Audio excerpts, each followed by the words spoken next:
everybody, my mighty companions, my Course in Miracles fellow students and teachers of A Course in Miracles.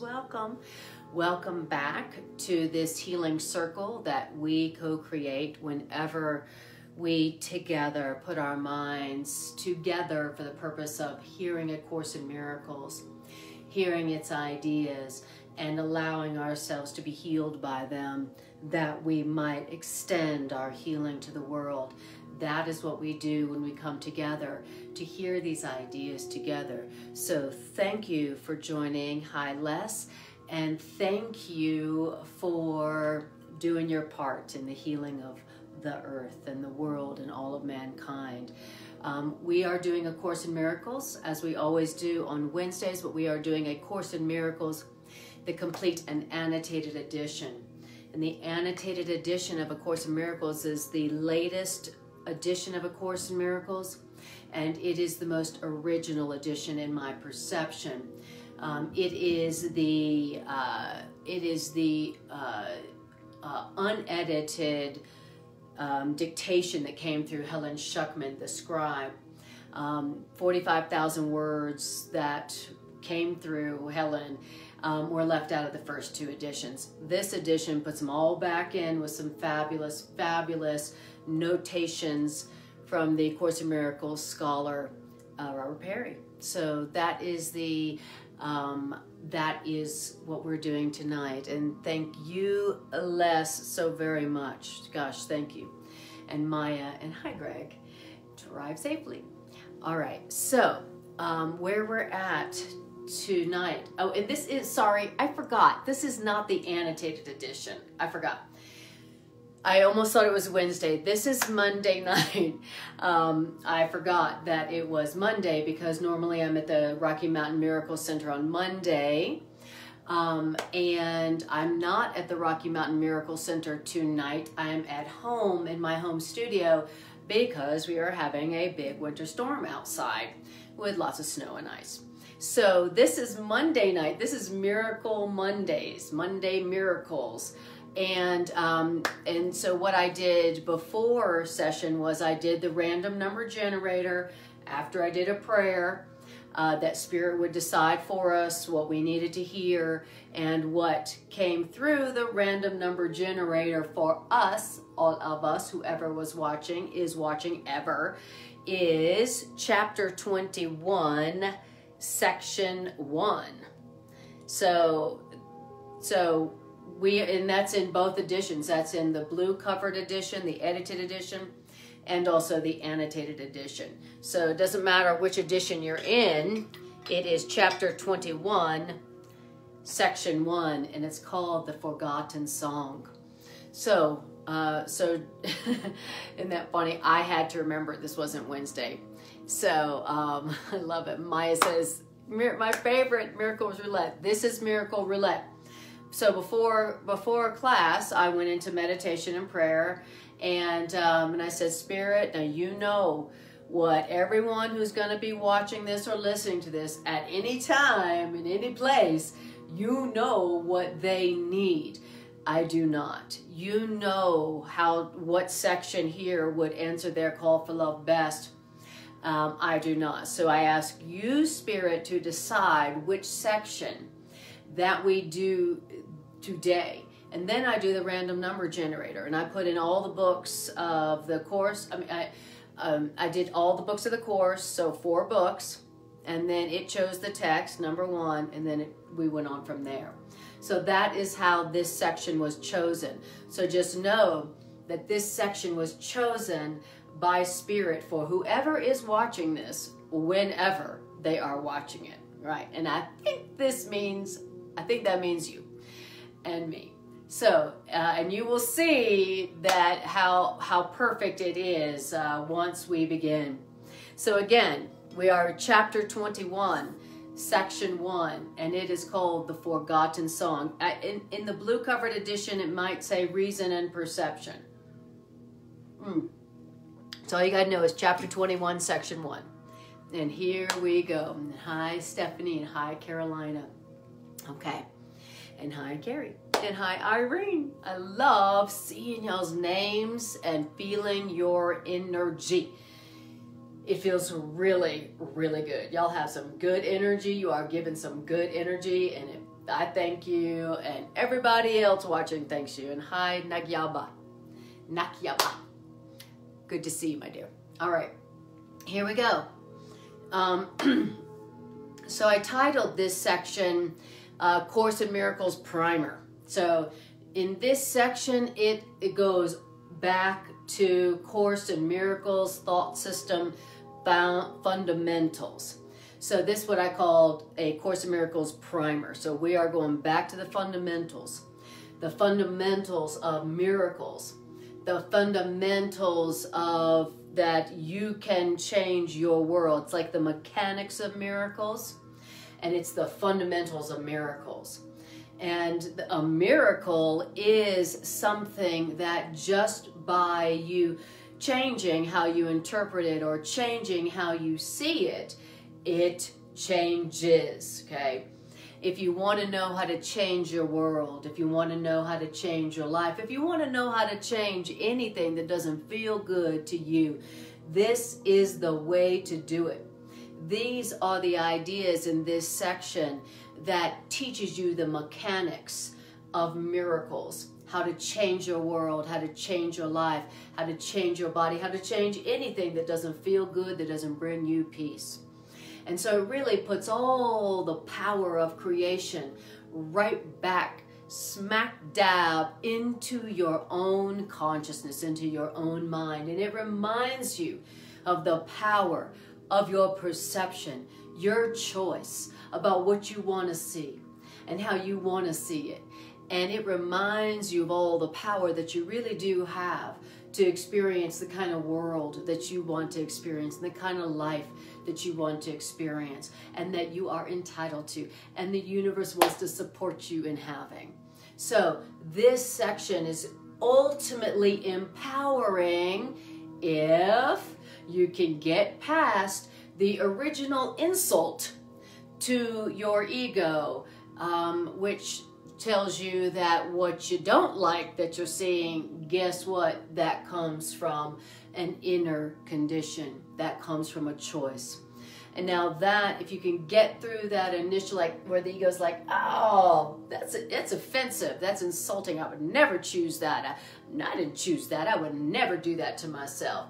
If you can get past that initial resistance that your ego will come up with, where your ego feels offended by what you're about to hear, then you will then push through that resistance and get to the origin of your true power. All right, so are you with me? Do you want to go past that initial wall of resistance to the ultimate power that resides within your own mind? Okay, anybody game? All right, you brave souls, you. All right, beautiful. Thank you, Les. That is our power. The Course in Miracles says our one remaining power as seeming prisoners of the world is the power of decision, the power of choice that nothing can take away from you. All right, seize your power. Take it back. So here we go. The first line, so chapter 21, section 1, in the annotated edition, it's called The Forgotten Song. In the blue covered edition, I think it's called Reason and Perception. So, here we go. That water bottle's too big. Here we go. Projection makes perception. What? Projection makes perception. What does that mean? That means the world you see is what you gave it. Nothing more than that. Alrighty now, okay? Here's where you go on. Here's where you don't have to believe what you hear. You don't have to accept it. You don't have to welcome it. Just try it out. When you just try out something that's true, even though you didn't believe it, that's what will prove to you whether it's true or not. So it's telling us something very fundamental in the thought system of A Course in Miracles, something very fundamental. And that fundamental truth is that projection makes perception. So what you're seeing is what you're projecting. The world you see is what you gave it, nothing more than that. Now, you don't have to believe that to try that out. And only by trying it out will you see that it's true. Otherwise, it will seem to be crazy. Okay? So, all right. Hello, Marina. Good to see you. So then it says this, but though the world is nothing more than what you gave it, your projection, the world is not less than your projection, than what you gave it. So, all right, what is that saying? That's saying my life, my world, my life as I experience it is coming from what I gave to the world, what I have given to my life, and nothing more and nothing less. Now, that means if I am experiencing my world or my life as fearful or lacking or a burden or whatever, then I have to go, I must be giving lack thoughts, I must be giving fear thoughts, I must be giving angry thoughts, I must be giving blaming thoughts, I must be giving lack thoughts, I must be projecting lack, I must be projecting fear. And it's not really hard to see how we project fear and lack into the world, right? I mean, that's not too difficult of a concept. We're judging the world all the time. You know, we go, goddamn this and goddamn that, and, you know, oh my God, all the time. So the Course in Miracles is saying that what the world is what we gave it, nothing more and nothing less. So what are you giving to your world? What are you putting out there? You know, every thought is an extension of energy. Every thought. The Course in Miracles says there are no idle thoughts. I remember hearing that for the first time going, oh no. I still cringe a little every time I hear that. There are no idle thoughts. All thoughts have power at some level to produce the world you see. So, what are you giving to your world? Now, if you don't like the world or that you see or the life you see, if there are elements of your world or your life that do not feel good to you, that do not bring you peace and abundance, then the answer here first is to say, the world I see is what I gave it, nothing more, nothing less. Let me look, let me turn the camera back upon myself and ask myself, what kinds of thoughts am I giving my world? What thoughts am I having? Because whatever thoughts you're having is what you're giving to the world. It's what you're projecting forth. All right. Now, luckily, like I said, don't have to believe it to experience the benefits of that. Now, it says, so the world is just what you gave it. Nothing more, nothing less. Therefore, the world to you is important. Your world is important to you because it came from your projection. It has come from your thoughts and your beliefs. So the world, your world, is important to you. Of course it is. It came from you. Of course it's important to you. So, as a matter of fact, it says the world is witness to your state of mind. The world is the witness to your state of mind.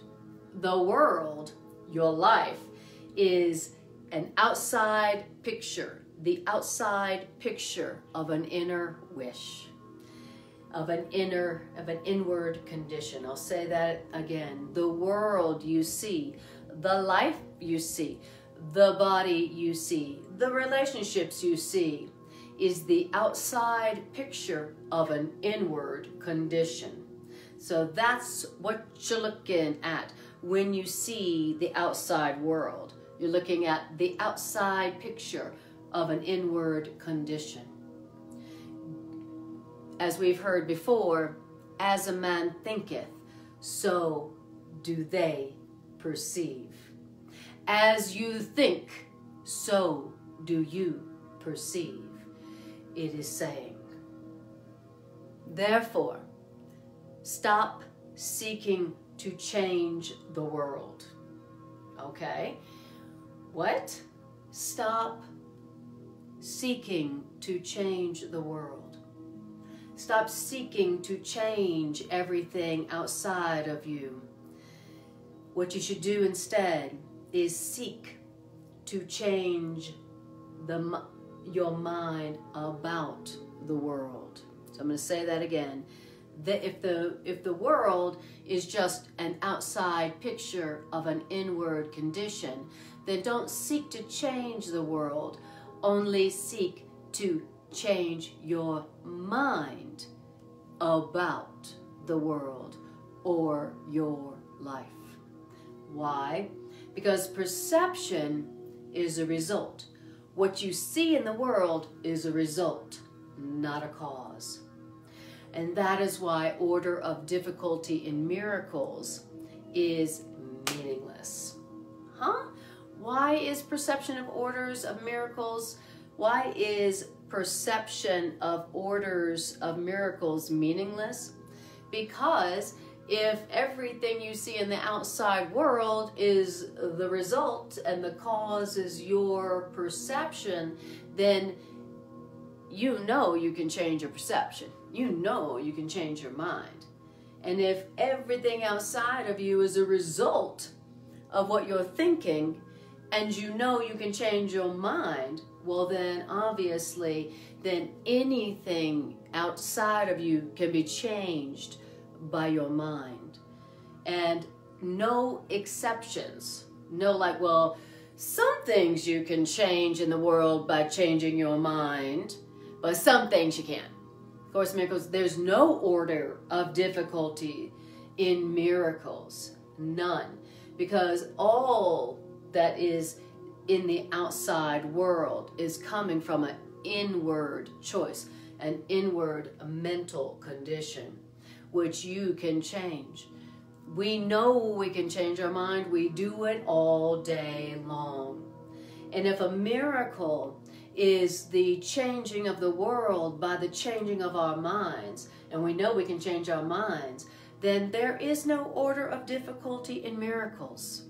There's just some ideas and some thoughts that we don't want to take responsibility for, we don't want to change.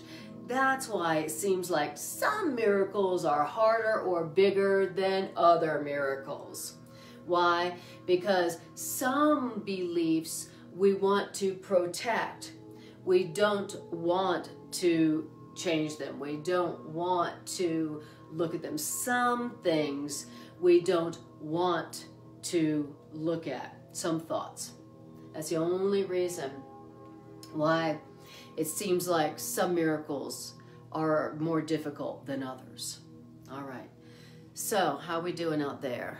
Beautiful. Hi, Yitzi and Maria. And Les says, what I see is a mere reflection of my inward condition. Exactly. Yes, and so that is the ultimate healing formula and also transformation formula from A Course in Miracles. If you if you are looking for a healing or some therapy from A Course in Miracles, that's what it's always going to support you in doing. It's always going to say, okay, well, what is it that you don't like about the world you see or the life that you see or experiencing? What is it you don't like about it? Well, I don't like this and I don't like that and this hurts and that, and you know, financial lack, physical sickness or relationship issues, you know, and on and on. Whatever that is, A Course in Miracles says, well, remember, what you're looking at is the result. It's the effect. Where that effect came from, the cause of that effect is your perception, what you want to see. what you want to see. And so the Course in Miracles supports you in turning the lens back on yourself and going, what do I want to see? What do I want to think? What is the inward condition in my mind that's going on that I'm unconsciously projecting out into the world that is showing me this result? You know, so what's the connection there? What is going on in the inward, inside of my mind? And of course, Miracles helps you to turn your perception around so that you're looking back within yourself to see, you know, what really is going on inside your mind.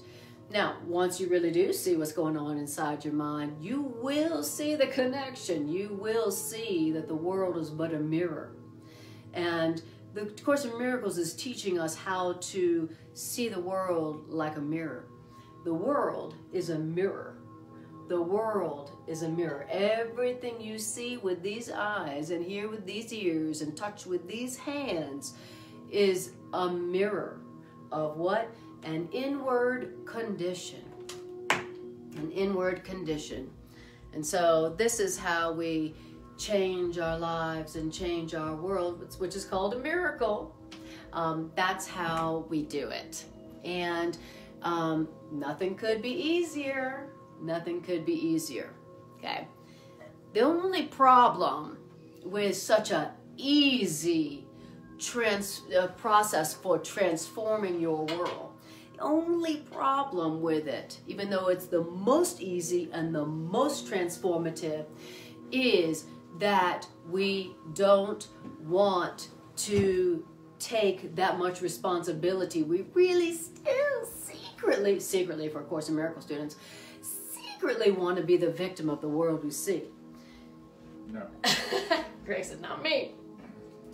And so that is the only problem that we have with this completely simple, completely transformative formula for transforming your life and your world. You know, if it wasn't for that little remaining desire to play the victim so you can use guilt for some leverage to get what you want and to get your way, if it wasn't for that, then we'd be like, that's it. All I got to do is change my inward condition. All I got to do is change my mind about what I want to see, and I could see something totally different. Well, all right, come on. What is it I want to see? I want to see only love and abundance and joy. I want to see only equals. I want to see only common interests. Awesome. Okay. It would be just that simple if we weren't still addicted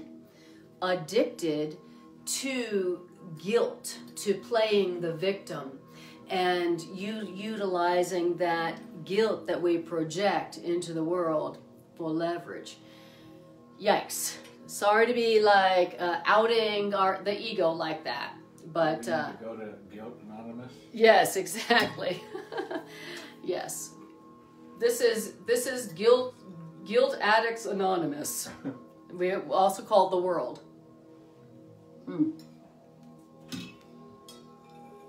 All right. So, all right. Beautiful. I love it. Les says, do I secretly want to blame the world for victimizing me? Yeah, that's a great question, Les.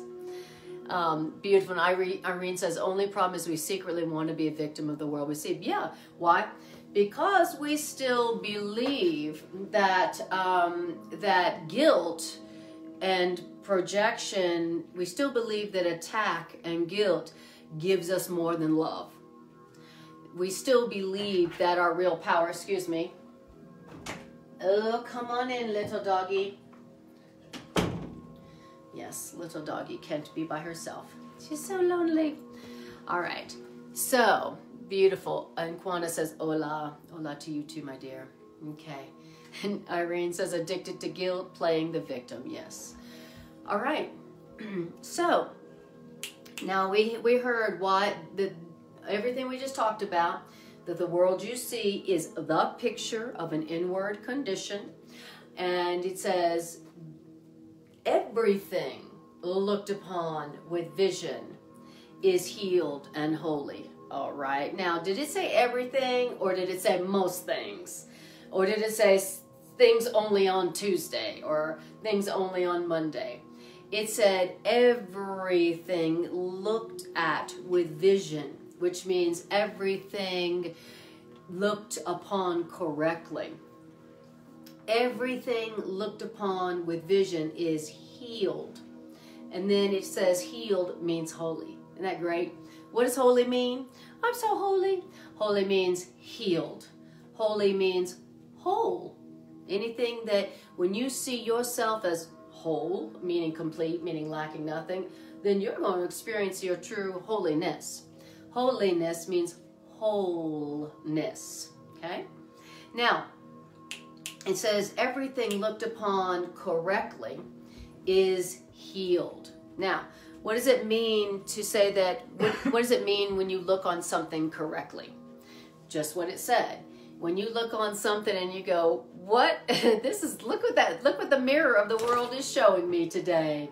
Oh, look at that. Look at my inward condition that's being mirrored to me out in the world right now, in my relationship, in my financial experience, in what I see on TV, what I see in my relationships, what I see in my body. All interesting. Look at what the outside picture I'm looking at is mirroring of my inward condition. Now, that is what it means to say when you look on something with vision. That's what vision sees. Vision sees the connection between your inner condition, your mental condition, and what you see in the world. Now, just looking at your situation with vision, it's healed and it becomes holy. Wow. So I like that. You don't have to do anything but see with vision, to see with vision, to see with understanding, to see, to correctly perceive what you're seeing, and it is transformed. You don't even have to touch it. You don't even have to interact with it. You don't have to go convince it about anything. You don't have to go physically change it. You don't have to convince the person, the place, or the thing to change. For it to change. All things, everything looked upon correctly with vision is healed. I love it. That's great. So I have to do so little. All I have to do is see it correctly, and it's transformed. It's healed. A miracle is manifested. Wow. So the Course in Miracles says, never, ever, ever was so little asked for so much given as what is presented in this curriculum.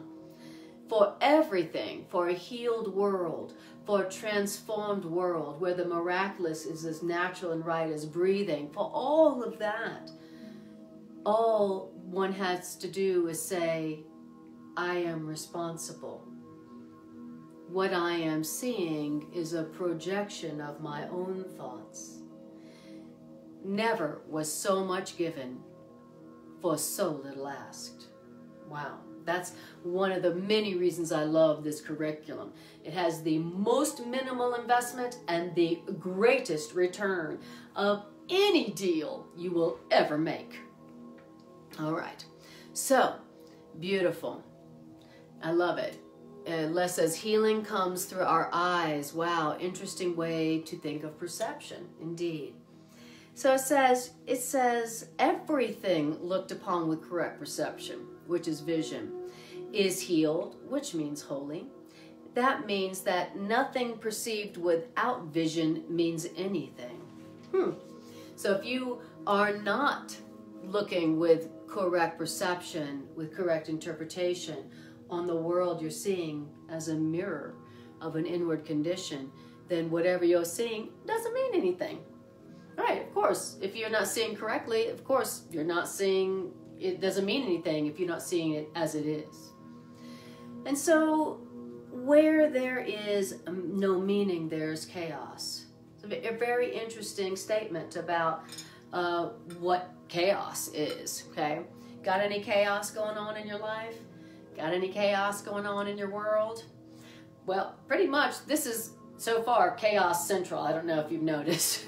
Let's turn on the TV and see what kind of chaos there is going on in the world. What flavor of chaos have we got today? Let's see. Click. Or like, click. We use our mouse. Or now we use our voice to access, Chaos Central, CNN. Chaos, never. All right. So chaos is where what you see has no meaning, okay? In other words, where you're looking out into the world and you are not looking at it with vision, you're not seeing correctly the mirror of your inward condition, what you're going to be seeing is going to be meaningless, and where there is no meaning, there is chaos. So where you're not seeing correctly, where you're not interpreting correctly, what you will be experiencing is chaos, and you will be afraid. Okay? Yes? It reminds me of that lesson that I've given a meaning to everything. Exactly. And it tells me that everything that I'm giving meaning has no meaning. Exactly. I mean, if you're looking out at the world and nothing you see really has real meaning, what are you going to be but afraid? You're going to have such a haunting sense of meaninglessness that you're going to be having existential anxiety, or just downright panic attack, when he says, and where there is no meaning, there is chaos. So it may be that when you have those moments where you have intense anxiety or panic, what sometimes we call an anxiety attack or a panic attack, according to A Course in Miracles, that may be because you've looked out and interpreted wrongly and interpreted without meaning and felt no meaning, which means chaos. Okay? When you're seeing things that are meaningless, what you're saying is you're not seeing any connections. You're not seeing connections between you and what you're seeing. You're not seeing connections between the elements of what you're seeing. In other words, you're seeing no connection, means chaos. And then here comes anxiety, because experiencing chaos is frightening. All right.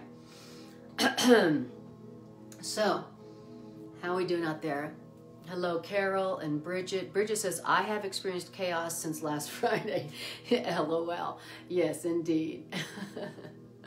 Yes, well, now you know, Bridget, something that you can, what might have been going on, and also how to produce miracles, how to transform your world and your life just by seeing it differently. A miracle is when you see something with vision, you see something according to spiritual law, and it changes, and you go, whoa. I didn't even touch that thing. I didn't even speak to that thing. I didn't even speak to that person. I didn't even touch that thing. I didn't get on the phone and do nothing. I just interpreted it differently from a higher perspective, and then, then it just changed right there before my eyes. Okay, that is the definition of a miracle. A miracle comes from correct perception. And according to the Course in Miracles, correct perception is your superhero power. It really is. When we talk about saints and healers all down through the ages, we're talking about beings who literally looked at others and saw them correctly, and others were healed in their presence. So, correct perception is your superhero power. Just so you know. And it is the most incredible thing. And but that's what a miracle is. When that happens, you go, hey, well, that's a miracle. I just changed my mind about that in 1 second, and then it changed in the next. Okay, that's a miracle. Yes, it is. And this is a course in miracles. You could say this is a course in changing your world by changing your perception. Now, perception, as it was saying earlier, is projection. Now, what does that mean? Perception is projection. Well, it's pretty darn important because it's truly telling us that's what makes up your world. Here's what perception really is. And here's what perception is projection means. It means this. Perception is interpretation. So the way you are seeing it is the way you are interpreting it. Okay? Perception is not objective. You don't ever see the objective reality. Objective reality can't be seen with the physical eyes. So, what you are seeing and sensing with your five senses is your own interpretation of the world, your own interpretation of what you're seeing. So, if you don't like what you're perceiving, then you have to tell yourself, I wonder if I'm seeing it like this because of the way I'm interpreting it. Well, I don't like the way I feel. I don't like the way I'm seeing it. It's not making me feel good. I wonder if there's another way to look at this. I wonder if there's another way to interpret this. And then, da-ding, there's your higher mind. Course in Miracles calls Holy Spirit, whose job is to be very alert to that question. So as soon as any soul goes, I wonder if there's another way of interpreting what I'm seeing than the way I'm interpreting it that is not making me feel good. I wonder if there's another way to look at this. And then the great corrector of perception, Spirit, whose job is to listen for those prayers, snaps right to duty and goes, I thought you'd never ask. Let me show you. Let me show you. I'll show you another way of looking at this that you never would have thought possible. And then you see it through Spirit's eyes, and then it is transformed right before you. Okay? That is what we call a miracle. And remember, the great corrector of perception, which is higher mind, Holy Spirit, whatever you want to call that higher mind, Spirit, is the one who is it's like the perception correction coach.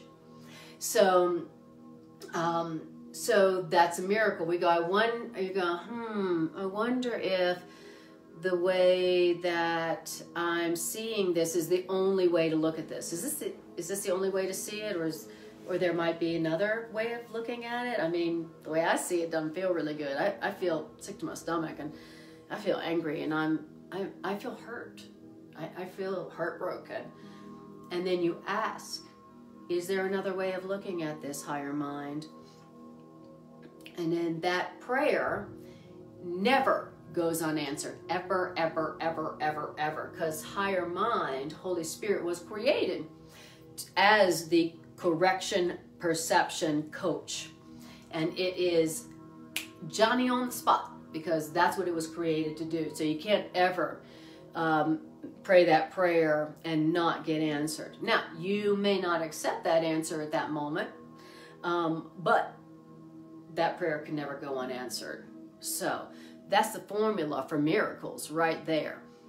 I see there might be a connection between what I'm seeing and what I'm thinking.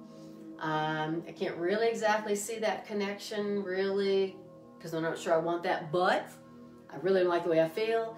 So I'm going to just go for it. I'm going to take a chance. I'm going to ask the higher mind if there might be another way of interpreting this and seeing this, and to see what happens, you know, because I really just can't take this anymore. So I'm gonna take a chance and ask if there's another way of looking at this, and then you will be answered. And if you accept that answer and you choose to interpret what you're seeing through that higher mind, then that's how it gets transformed, transfigured. And then you are left there stunned, in shock. Wait, what just happened there? That's a miracle. Kwana says, miracles interrupt time and space and earth laws. It's amazing when you experience it. Exactly right, Kwana. Thank you. And Irene says, see through Spirit's eyes and you are transformed. Exactly. Listen, nothing is easier. Nothing is more powerful than this curriculum for transforming your life into a life that feels like heaven on earth. Nothing is easier, and nothing offers you more toward heaven on earth that you would call your life. Now, it's just amazing to me how I still resist it to the extent that I do. It still amazes me that all of us resist it. You know, here's something that, you know, nothing offers more for less. And here we are like, oh, I don't know if I'll do my lesson today, or I don't need to read that. I already read that book. It's amazing. But the reason that is, of course, A Miracle says, is that we still remain unconvinced that truth and correct perception will offer us more than attack. We're still like little kids who are still like, well, me, I'm pretty, you know, attack has power. I still want to use attack. It has power. I'm just going to give up attack. I'm going to give up guilt. You know, it's like we still are suffering from the remaining belief and that guilt or attack has more power than love or truth. And that's why we don't turn to love and truth every time. So, but we're doing great. We're doing better than we were. And so good job to you. Good job to all of us. Okay. Just the fact that you're watching this, and just the fact that you watch this is a miracle. The fact that you're watching this means you are not your ego. Okay. You obviously are not your ego, because if you were your ego, you would not be watching this. You wouldn't be studying Course in Miracles. You wouldn't be watching this class. You would take one look at it and go, who's that crazy lady talking gibberish? And then you would change the channel. So this is your proof, in case you were needing some proof that you are not your ego. You have an ego. Yes, you do. We all do. But that is not you. And it's very important that we make that distinction, so that when we side with the ego, that instead of going, oh, I'm such an idiot, oh, I should just give up. I mean, I'm such a failure, I should just give up. What is the point? So that when you make a mistake and when you've been in your ego, you don't give up. Because if you are just your ego, then you would have every good reason to just give it up, okay? But if you're not your ego, if you're not that mistake, if you're not the ego that made that mistake, then it's all right. You know, I'm not my ego. That was just a mistake. I'm not an ego in my essence. That was just a mistake. And it's temporary. And then you would continue on with this healing curriculum. That's why it's important when you make a mistake, meaning when you chose guilt over love, or you chose fear over love, or you chose to project lack over abundance, it's very important that instead of going, oh, I'm such an idiot, I'm such a loser, I should just give up, that you go, that was a mistake, that was an ego, that was a mistake I made when I was listening to my ego. It's just a mistake. That's not me. That was my ego. That wasn't me. That was my ego. And it's also very important when you're, in relation to others, that when they make a mistake, when they choose fear over love and they choose guilt over guiltlessness, that you remember for them, that's not them. That was their ego. That's not them. That's their ego. It's very important because that is how we correct that belief system called the ego. Okay? Don't identify with it, and it can be brought to correction very quickly and very easily. So don't forget, you are not your ego. So when the ego manifestations come up, We go, oh, look at that mirror showing me a reflection of my inward condition. What inward condition? The ego inward condition. That came from the ego, but that's not me, so I don't need to feel guilty. That's not me, that's my ego, so I don't need to feel guilty. Why? Because that's not me. That's the ego, and I'm not the ego. I have an ego, but I'm not my ego. So even when my ego does crazy things and makes ego choices, that doesn't mean I did. That just means that I was, for a moment, forgetting and thinking that what the ego offers was more valuable than what the truth offered. And it was just a mistake. All right, going off on a little rant. Beautiful. Bridget says, I'm not my ego. It was a mistake I made listening to the voice of fear. Exactly. Very good. All right. Yes. Beautiful. Good job, guys. Thank you for saying back what you hear me saying. It is one of the best techniques for rewiring your memory. If you want to remember something, mirror. If you want to remember something, say back to the person what you heard them saying as verbatim as you can. That is a way, a good way to remember something. And God knows, Course in Miracles is what we really, really, really do want to remember, okay? We've remembered enough bad stuff. We've remembered enough false stuff that we learned back from childhood. Now we want to remember some love and stuff. We want to remember some truth about ourselves, something empowering to us, something that's healing, something that's inspiring and creative, something that produces good, the beautiful, and the holy in our life. And this is my way of doing that, joining with you guys in hearing these ideas. Beautiful. Kwana says, when you focus on miracle mindedness, you begin to experience a flow where a day is not about what you thought. Yes, beautiful. Beautiful. And Maya says, everything is love or call for love. Exactly. Correct perception, guys. All right. Now, God, that was only one paragraph. It seemed like that was a whole section. All right. How are we doing on time? Very nice. Okay, now we're in paragraph 2. We're just smoking through this section, eh?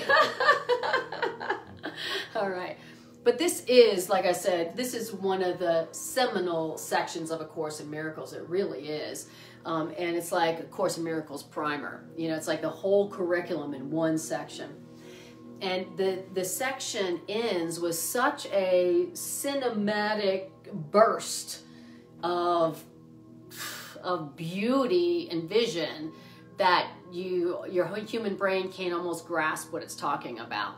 So we're not going to get there tonight, but stay tuned. I will go next Monday, and go further on into this section, because this section literally ends with an explosion of light that is extraordinary.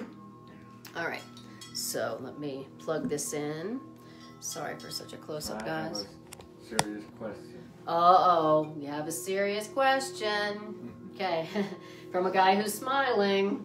So, as it says, there'd be chaos where there's no vision. Where there's no meaning. Right. Right, yes. There's no meaning where there's no vision. Yes, right. So, is that talking about collectively or independently? Both. Both.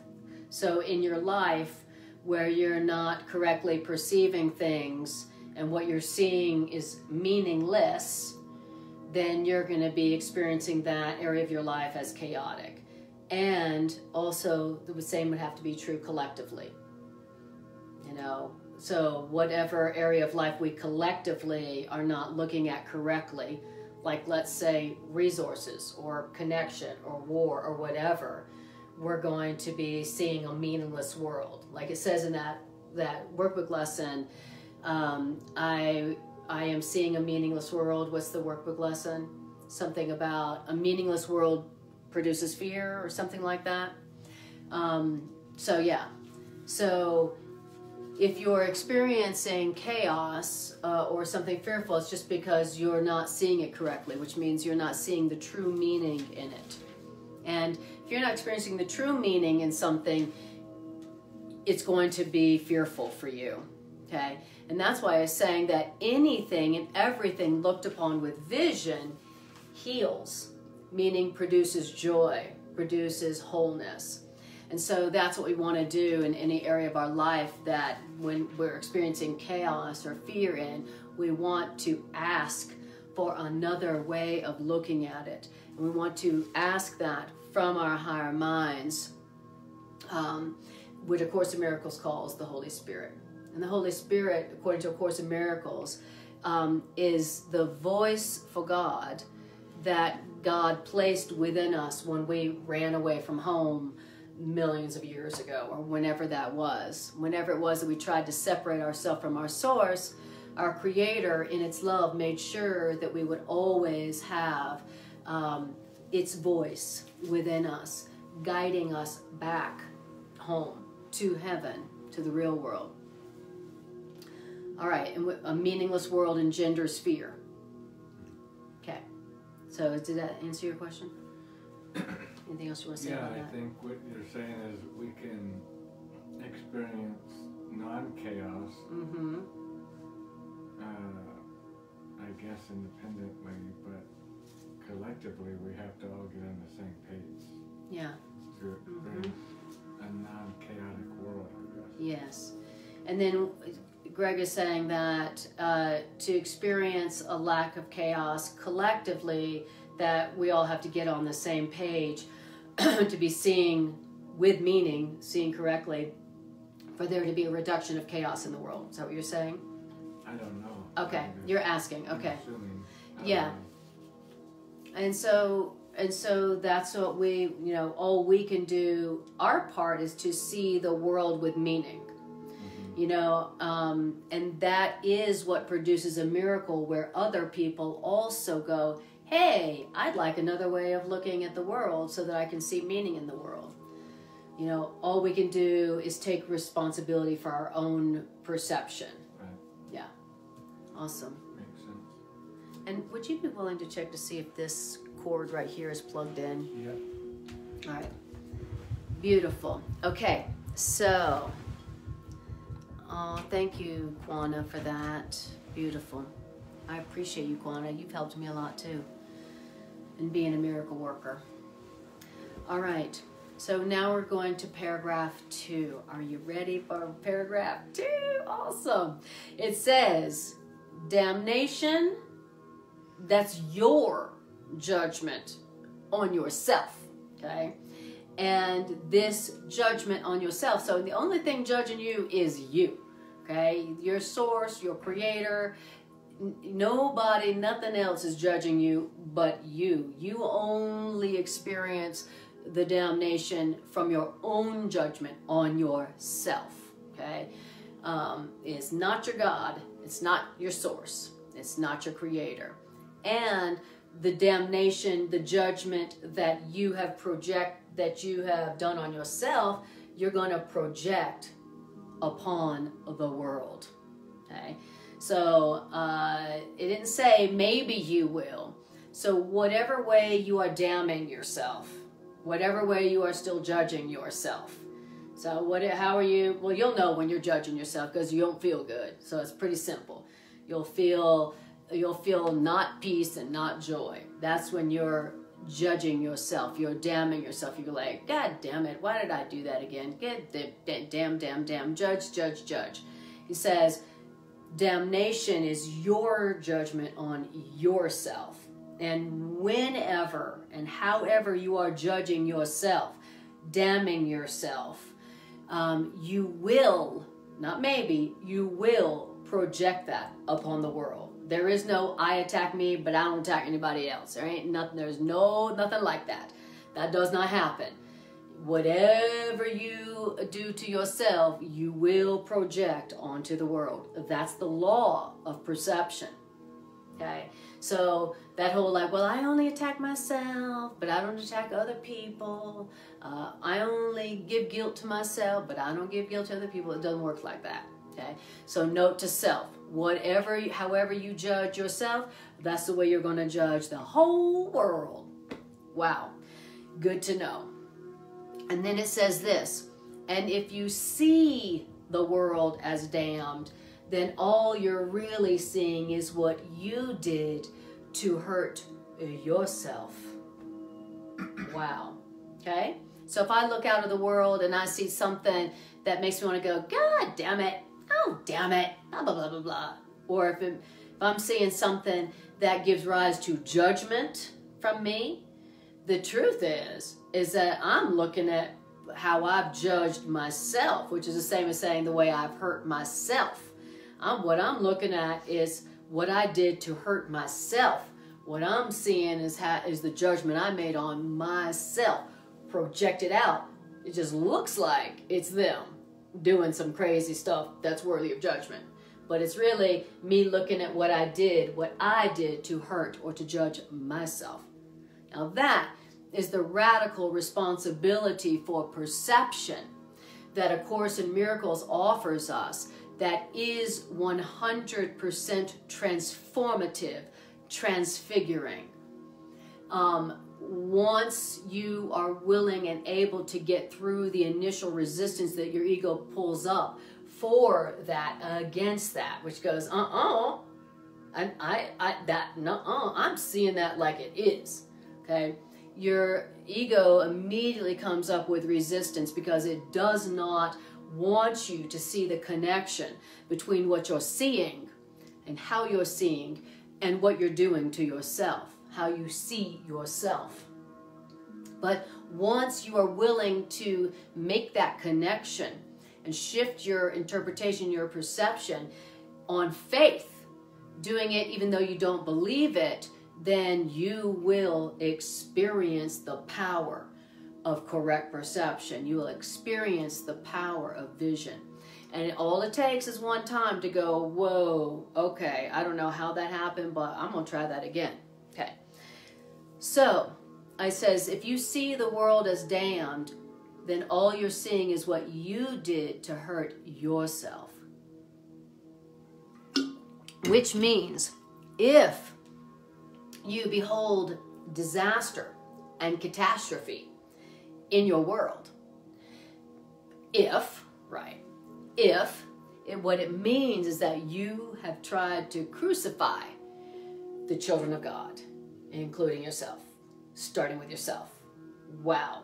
Now that is serious radical responsibility. I mean, for real. Because I look at the world and see disaster and catastrophe all the time. Every time I turn on my news channel or whatever, even just opening up your phone and then the news scrolls and you're on your screen page, your home screen. Okay, it says what you're really seeing when you see catastrophe and disaster is what you have tried to do, tried to crucify. It's how I have tried to crucify the children of God. It's how I have tried to crucify myself. So that is what I want to say next time when I open up my news channel and look at the news reports. So watch it all you want, but go, this is how I have tried to crucify myself. Oh, and look, over here on the other news channel. This is also how I've tried to crucify myself. Oh, and look, over here on this news channel, this is how I have tried to crucify myself. Because that is what we're looking at. This is how we, collectively and individually, are trying to crucify ourselves, the child of God, the creation of God, called us. That's what we're looking at. Okay? A lot of us like to believe that if we were here 2,000 years ago, I wouldn't have crucified the child of God. Exactly. They would have done that, but not me. Exactly. But yet we're doing it pretty much every hour of the day. Every hour of the day. Exactly. Exactly.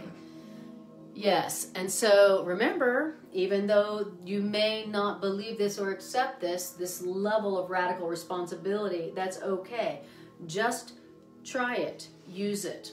and see what happens when you interpret differently the disasters and the catastrophes that you see in your world and in your life.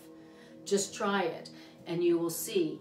And so if you're looking at a catastrophe or disaster in your world or in your life, and you go, Course in Miracles said, this is a picture of how I and we collectively are trying to crucify ourselves as children of God.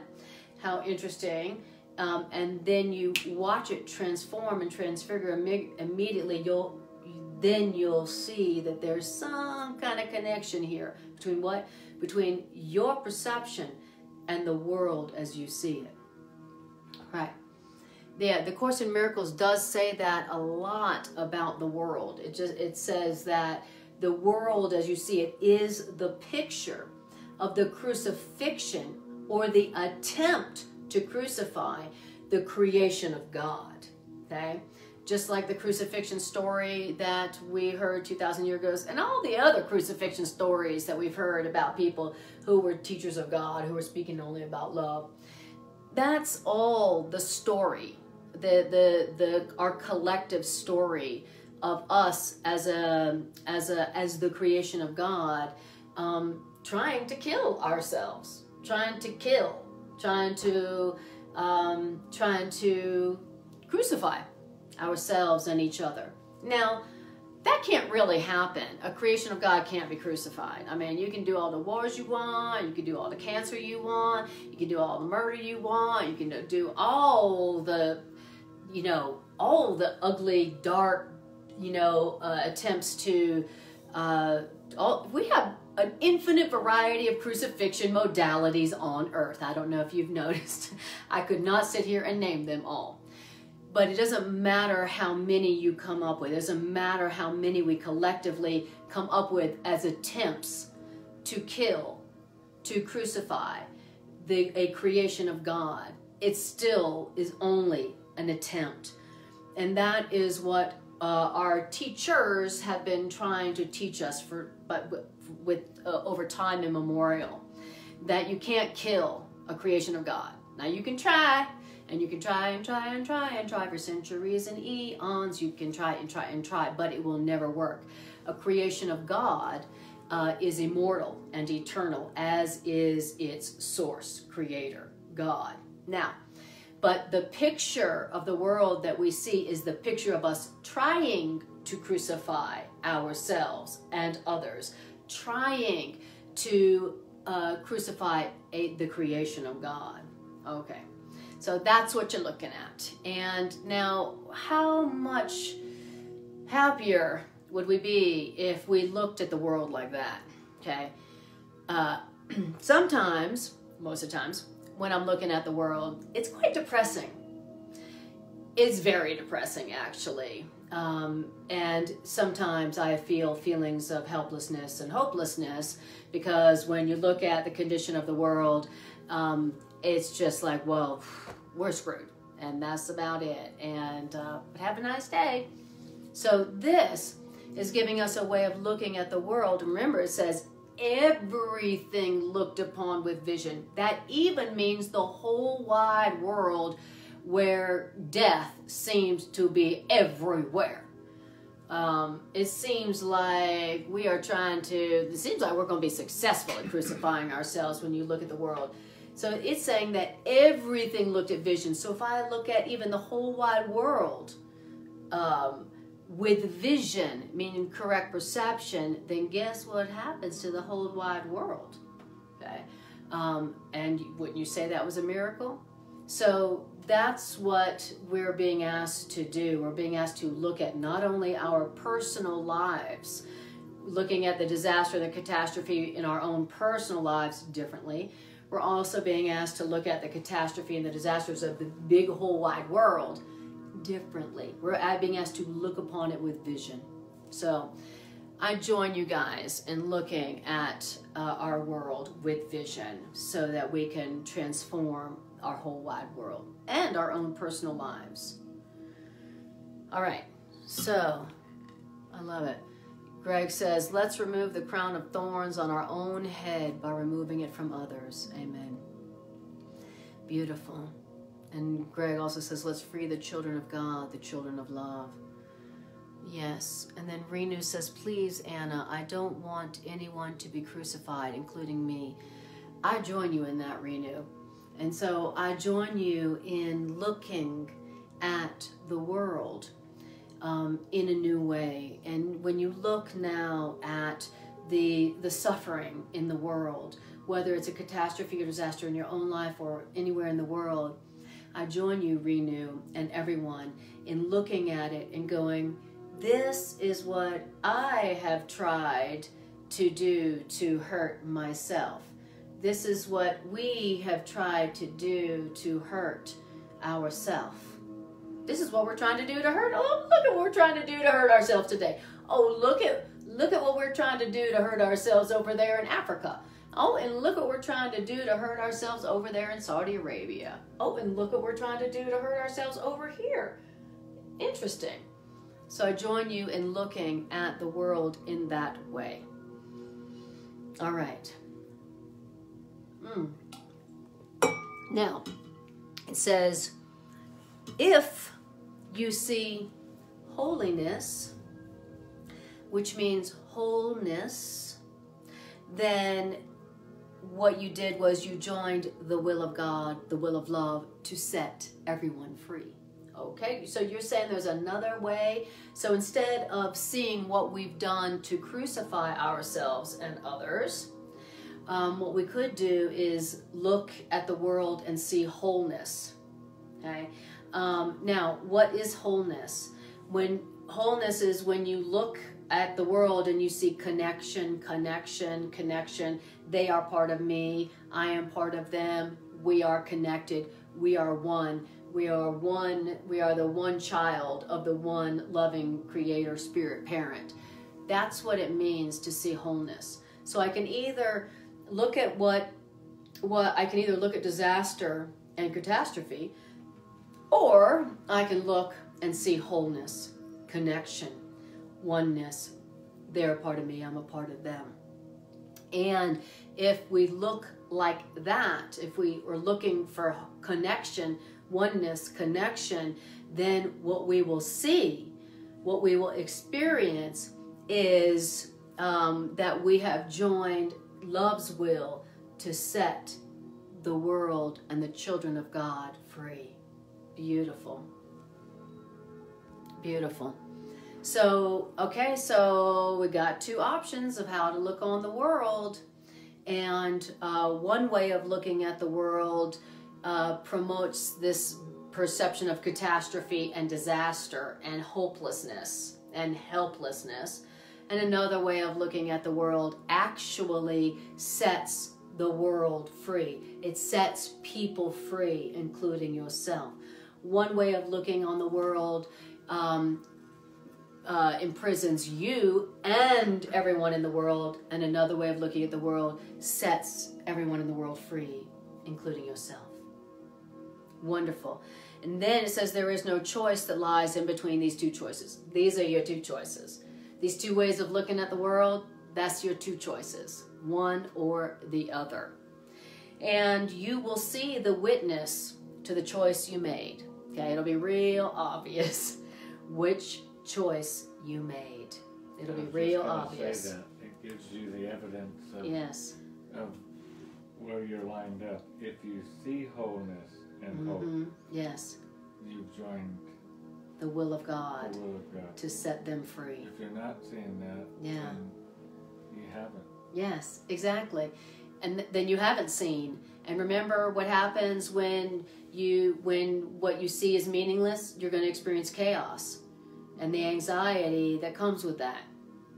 So at least you know. Yeah. Like, okay, there's my measuring stick. Exactly. Your perception is your witness to your choice. Right. My perception is my witness to my choice.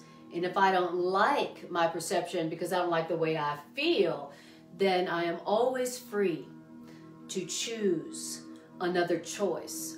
What kind of choice? About how I want to see, how I want to interpret, how I want to interpret. Do I want to interpret with true vision, or do I want to see with fear and guilt and anger? Do I want to see wholeness? Do I want to see connectedness? Do I want to see this is an aspect of myself, they are an aspect of myself, they are an aspect of myself, and release them and free them? Or do I want to see more of all the ways we are trying to crucify ourselves that won't work? Wow. Okay, so you're either seeing one of two things: all the ways we are trying to crucify ourselves, without it working, or we see how we're connected.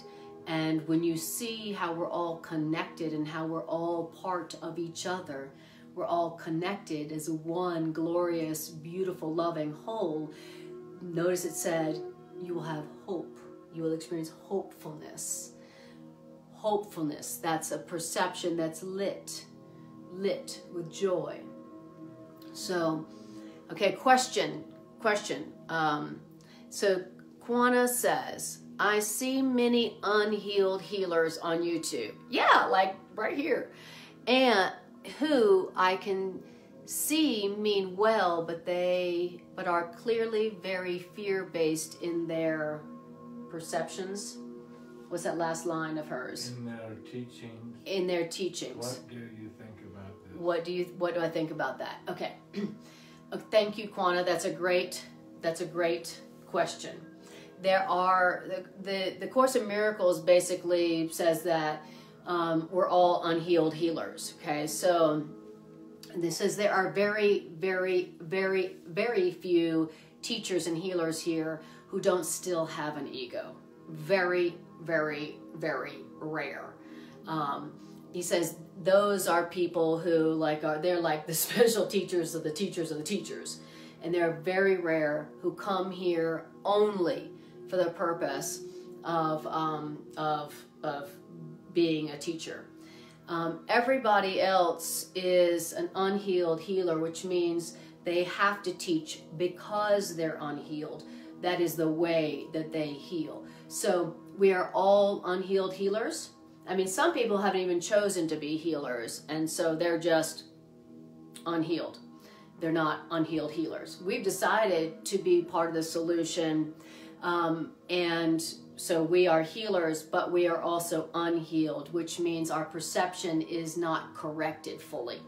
So when you see those teachers who have healing intent, but yet who are, still don't have perfected perception, just recognize that you are seeing yourself and appreciate what they're doing, and let that be a reminder to you, Kwana, and me and everyone, that you don't need to be healed to start to take your part. You don't need to be healed completely. You don't have to have perfect, correct perception to extend loving truth, to be helpful, to try to see correctly, to try to heal the world by seeing the world through different eyes.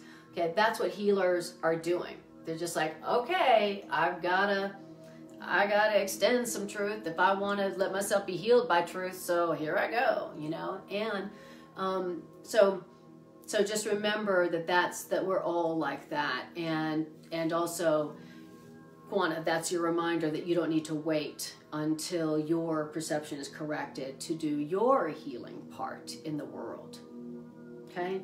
Great question, Kwana. Does that answer your question, Kwana? We're all unhealed healers. All right. Beautiful. How are we doing on time? Okay.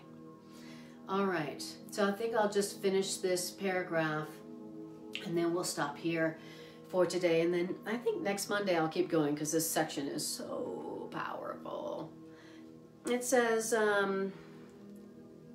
right, there is no choice that lies between these two decisions. How are you going to look on the world? You got two decisions, two choices. And it says there's no choice between those two decisions, and you will see the witness to the choice you made. And from the witness that you see, from what you see in your life and in your world, you will learn from the witness you see to recognize the decision you made. So you're going to see which choice you made, which means which choice between how you're going to look on the world. You're going to look on the world with wholeness and connection, which produces hopefulness and miracles, or are you going to look on the world and just see in it the disaster and the catastrophe that we have made? Are you just going to look at it and see only the ways that we are all trying to crucify ourselves, even though that will never work? Okay. Now, from the witness you see, you will know which decision you chose. Great. Now, the world, it's going to tell you something about the world. Again, so we're going full circle to the correct interpretation of what you see, aka the world or your life. So here it goes. The world you see only shows you how much joy you have allowed yourself to see in you. Okay, say what? The world, your life, is just showing you how much joy you have allowed yourself to see in you. Haha. Okay. So you mean that's what I'm seeing in my life and in my world? I'm just seeing a mirror of how much joy I have allowed myself to see in me? Wait, what do you mean seeing joy in me? Joy is in me? What you mean there's joy in me to see? Like right now? Are you sure about that? A Course in Miracles is saying, sure about that. There is joy in you to see right now. You know how we know that? Because God is joy and you were created by God, which means your essence is joy itself. The Course in Miracles says the holy light that comes from you, the great rays, the light that comes from you, that sometimes, you know, people refer to as the aura, the holy light, the radiance that is in us, that is us. Course in Miracles says is joy itself. Okay, who knew? So the world is showing us how much joy of that divine, natural, inherent joy that we've allowed to see in ourselves. All righty. So you're saying here, Course in Miracles, that there is joy in myself to see right now, and what I'm seeing in the world is how much joy I have allowed myself to see in myself. Okay. And also the joy and the amount of joy I'm willing to accept. So I'm going to say that again because this is super important. The world, your life is showing you, only showing you, how much joy you have allowed yourself to see in you and to accept as yours. And if this is the world's meaning, then the power to give the world joy must lie within you. Whew-wee. Okay, so that's good news. I am thrilled to hear that there is joy in me that I can give to the world. I am very glad to hear that.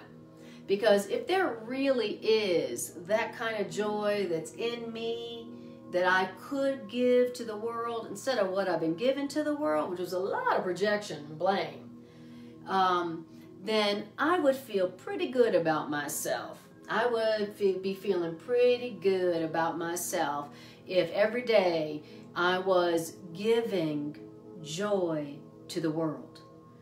Now, what would be more healing for the world than joy? Okay? If the world is full of a lot of catastrophe and disaster because of all the fear we projected onto the world, then what would be its opposite? Is if I was giving joy to the world, giving joy to the world, giving joy to the world.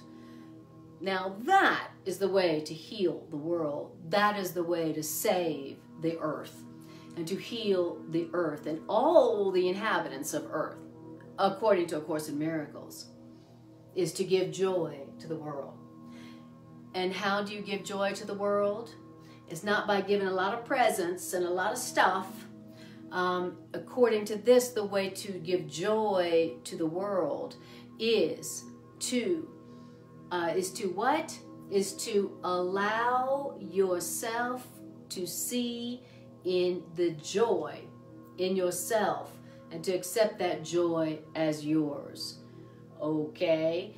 You choosing to see the joy that your Creator put in you, created you as, in you, allowing yourself to see that joy in you. First acknowledging that there is joy in you that maybe you just haven't experienced yet because you've been focused on something else. Seeing that joy in yourself, acknowledging that it is there, and allowing yourself to accept it.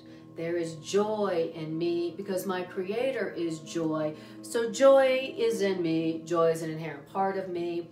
I'm going to learn how to accept that joy as mine. Joy is mine. Joy is mine. It is in me. My Creator created me as joy. It is the radiance that comes from me, that comes from all creations. And once I accept that, once I allow myself to see in me this joy and accept it as mine, then I will have the power to give the world this joy, the joy that lies in me. Whoo-wee, that is so powerful, the joy that must be within you. Did you know that joy was an inherent part of you? Did you know that joy was in you right now? It always has been? Wow. You know, that's just, that idea is so radical. That idea is the opposite of what we all have learned, which means it must be true and it must work. So I love hearing that. And this is what we want to practice. This is what we want to practice. We want to practice doing what? Allowing ourselves to see or to find or to experience the joy that is within us, that must be within us, that has to be within us, because our Creator is joy itself. Love and joy are one. Love and joy are one. So if love is in you, then also joy is in you, because love and joy are one, the Course says. Love and joy are one. If God is love and God is joy, then that means you are love, which means you are joy, which means you have joy to give, no matter what you think right now. But the decision to see correctly is what will enable you to see the joy within you. Seeing yourself correctly will enable you to see the joy that must be in you. Once you see it and accept it as your own, then you will give it to the world, which will be healed as one. Okay, great. That is the total antidote to seeing disaster and catastrophe and being depressed and feeling hopeless. See the two opposites here? Two opposite ways of looking at the world, two opposite emotional states that result from these two different ways of looking at the world.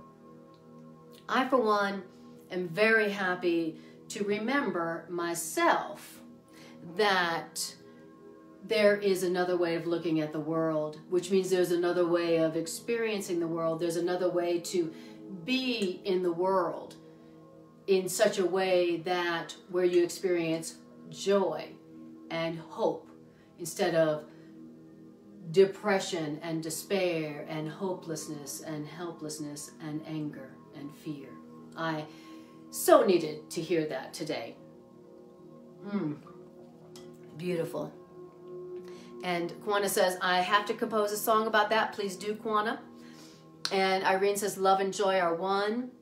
Diana says, I am willing to see correctly, right on. And she says, antidote to disaster. Les says, seize your joy.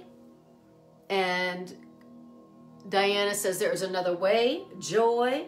Renu says, my blessings and prayers for the world. And hello, Patrick. So, beautiful. You guys heard. You guys heard. Good job. Good job actually hearing something different and more loving and more powerful and more healing for yourself and for the world. The Course in Miracles, you know, healing and wholeness and oneness is all one. So A Course in Miracles is teaching us how to heal the earth through allowing ourselves to see the joy that must be within us. And that is such a radical idea, that joy must be in you. Okay, it's not something that maybe you grasp, maybe for a little bit before it's ripped and torn away. Or that maybe you get some joy, maybe you work hard for some joy, maybe you get a little joy, maybe a little joy just accidentally happens to fall in your lap. That joy, we see joy as something that's fleeting, something that comes from outside and it's fleeting and you gotta pay for it and it doesn't last. We do not perceive correctly the truth about joy at all. We see joy as something outside of us that we gotta get and gotta cling to, and then it's fleeting. That is not the truth about joy. And I'll just leave it on this reminder. The world shows you only this. The world, your life, is showing you only how much joy you have allowed yourself to see in you and accept as your own. And the world is only mirroring that. So if the world is showing you something besides joy, then don't attack the world, don't judge the world, don't judge yourself, don't do that. If the world is showing you something you're not liking, seeing, and doesn't feel good, don't be like, damn world, damn that world, or damn me, I'm screwed. Don't see it like there's another way of looking at the world. If the way you're looking at the world is depressing, or angering, or infuriating, or were you tempted to feel helpless or hopeless, another interpretation of the world, another way of looking at the world would be like, okay, what I'm seeing here is just a witness, a mirror, a reflection of how much joy I have allowed myself to see in myself and accept as mine. So then if you notice that you haven't been seeing the joy in yourself and allowing yourself to see any joy in yourself, which means you haven't been accepting joy within you as your own, then you can ask for help from the great corrector of perception called higher mind or spirit. Ask for help. And so we say, higher mind, I would like to see the joy that you say is within me. So you said that there's joy within me, and you even said that I am joy. I totally don't believe that, but you said it. So I am asking you, Spirit of Truth within me, to help me see the joy that you say must be in me. I'm asking for help to see it. Now again, if this is your prayer, it will be answered. This is a prayer that cannot go unanswered. If you're asking higher mind for that kind of help, you say there's joy in me because what created me is joy? Well, I didn't know joy was in me. I thought joy was out there and I had to get it and try to hold on to it. Your higher mind will be like, oh, hey, look, that's what I was created to do. I was created to answer that prayer. So right on, let's get started. And your higher mind, your teacher, your higher mind teacher will help you to see the joy that must be within you, since your creator is joy itself. And when you have allowed yourself to see the joy that must be in you, because it's a part of you, then you will then offer that joy to the world. And that is what heals the world. Your joy that you extend out, your joy that you project out into the world, because you saw it first within yourself. That is how your world is transformed and transfigured from a big old catastrophe disaster to heaven on earth. Okay, where everybody has enough and everybody is safe and everybody feels loved. That's the world, that's what happens in the world when you give the world your joy that is within you. Wow. And what could be a higher calling than that? What could be a holier function than that? And you can do it right now for free. I love that. Right on.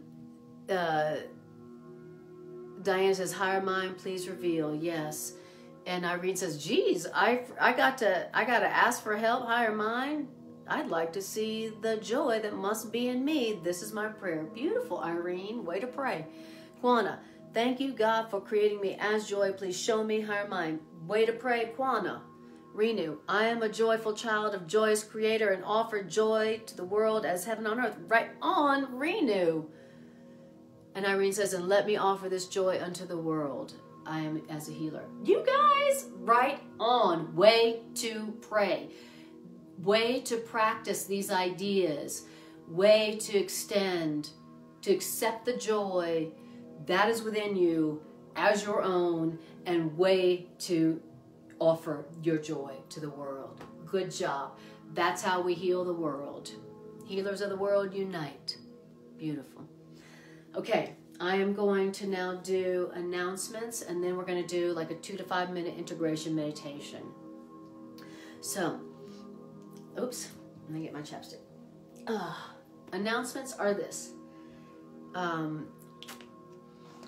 If you want to learn about my holistic counseling practice, Miracle Psychotherapeutics, go to my website, annakujawa.com, and you can learn about my holistic counseling practice and Miracle Psychotherapeutics.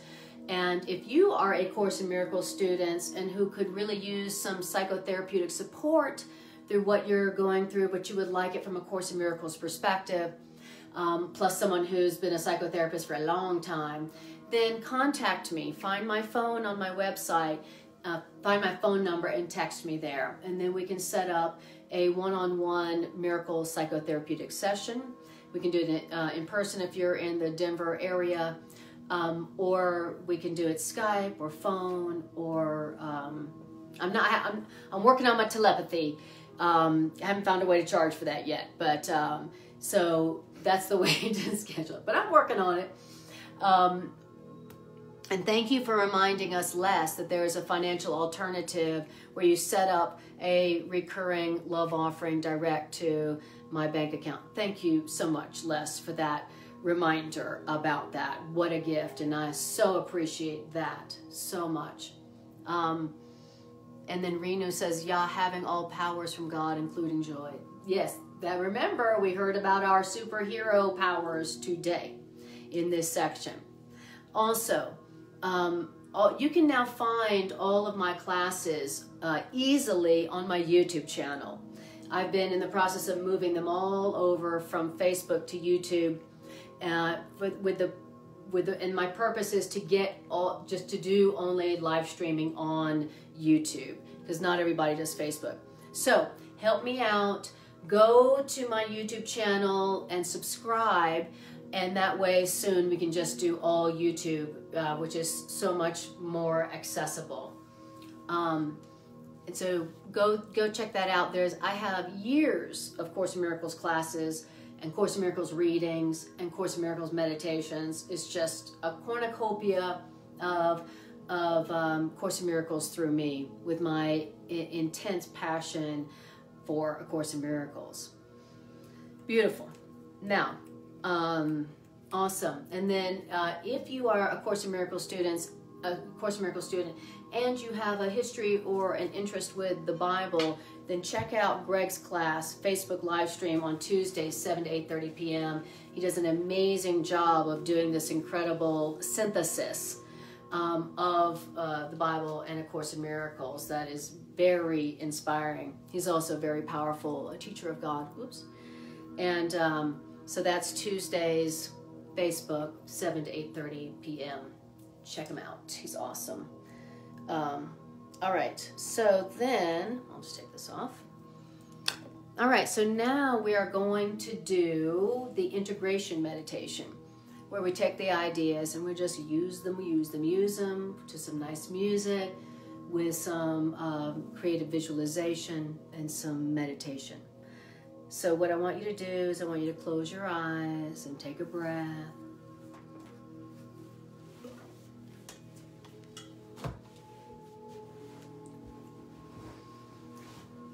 I just want you to breathe, tune inward.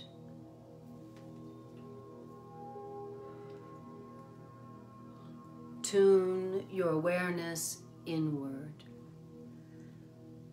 Close your eyes and draw your awareness inward through the third eye, that place in between your two eyes, the top of the bridge of your nose, drawing your awareness in through your third eye, drawing your awareness inward and upward, opening, expanding, relaxing,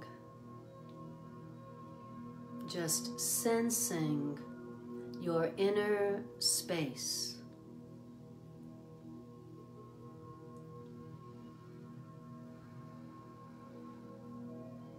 What does it feel like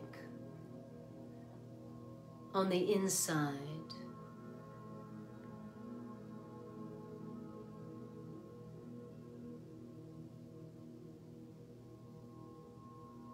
Who is inside? What is inside?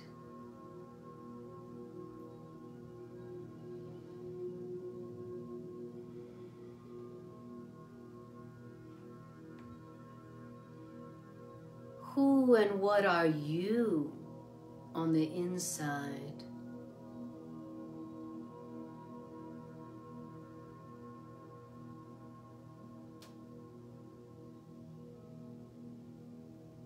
The you that is on the inside, is it a body? Or is it a spirit? Are you a spirit? Deathless, timeless, lit with the light of joy.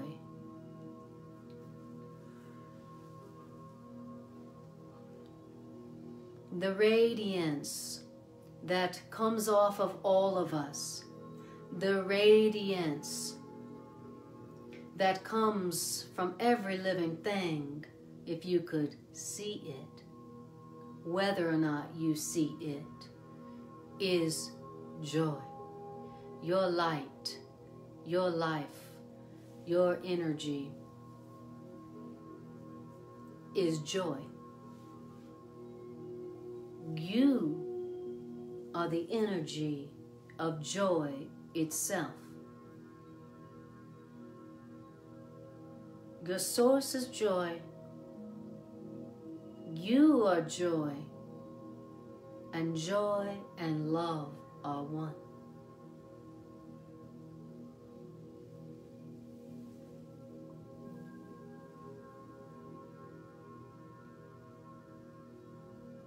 Now, let's go ahead and ask for help Let's ask the great corrector of perception for help in perceiving correctly.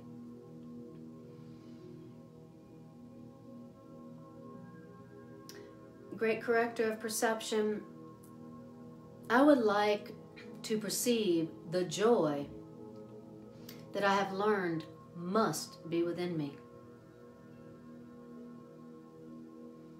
I would like also help in accepting this joy as mine.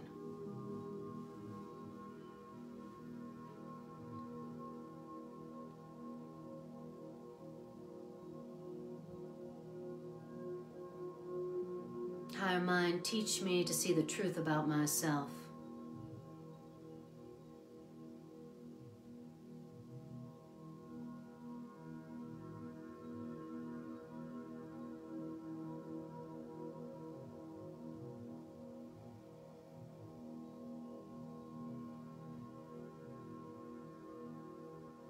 Spirit of truth, teacher of truth within me, I really would like to heal the earth and heal the world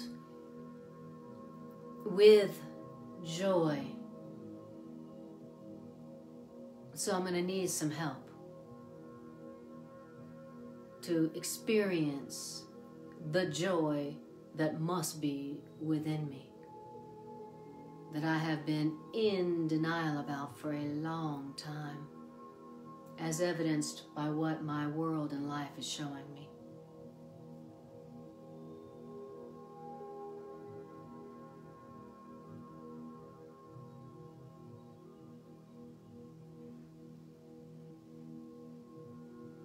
And so we say this prayer.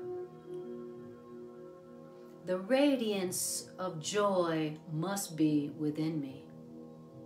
I would like to find it. I would like to experience it. The joy of creation is within me, must be within me. I would like to experience that. Spirit, show me the way. Show me how.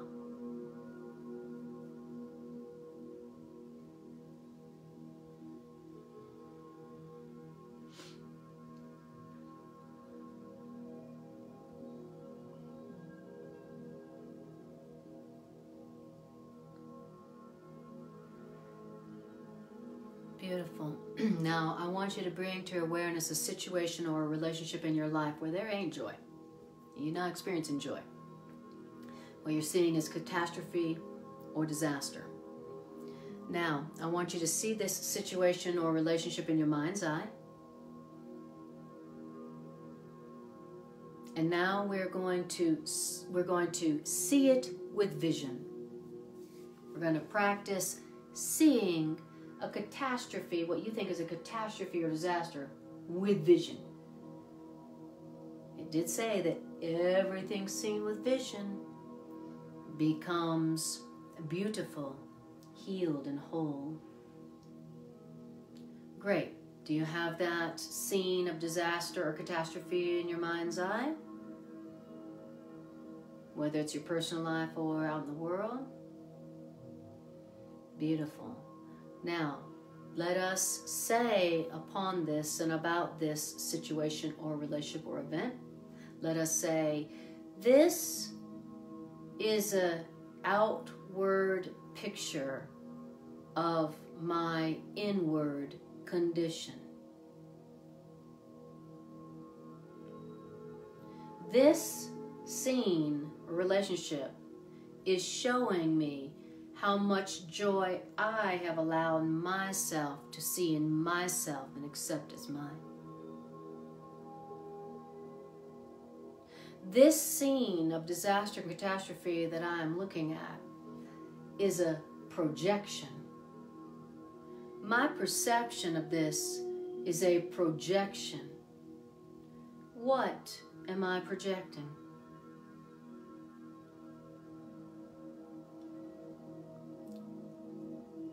This scene of disaster or catastrophe is just an image of what I have done to try to crucify myself, albeit unsuccessfully. This is how I have tried to crucify myself. I see only my own past.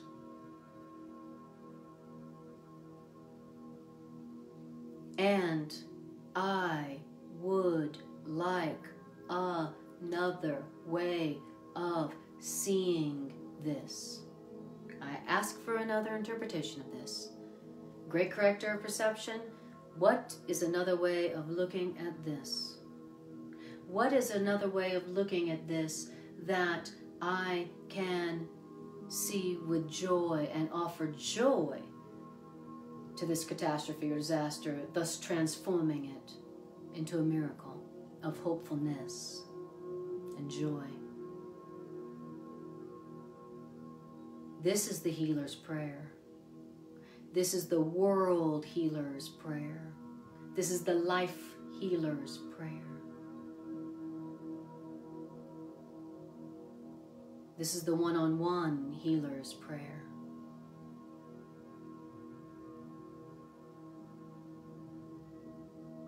You are the light of the world, and light and joy are one. You are the light of the world. You are the joy of the world. You are the Savior of the world. The healing of the world depends on you.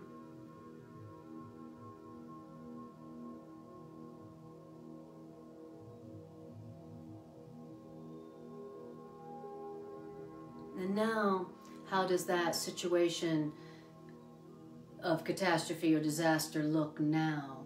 What is that situation, relationship, event that looked disastrous, catastrophic to you before? What does it look like now?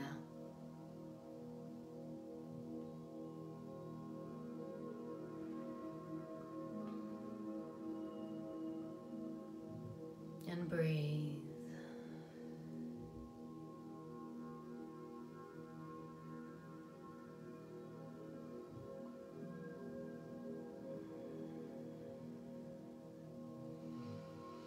Beautiful. All right, guys, that's the way to do it.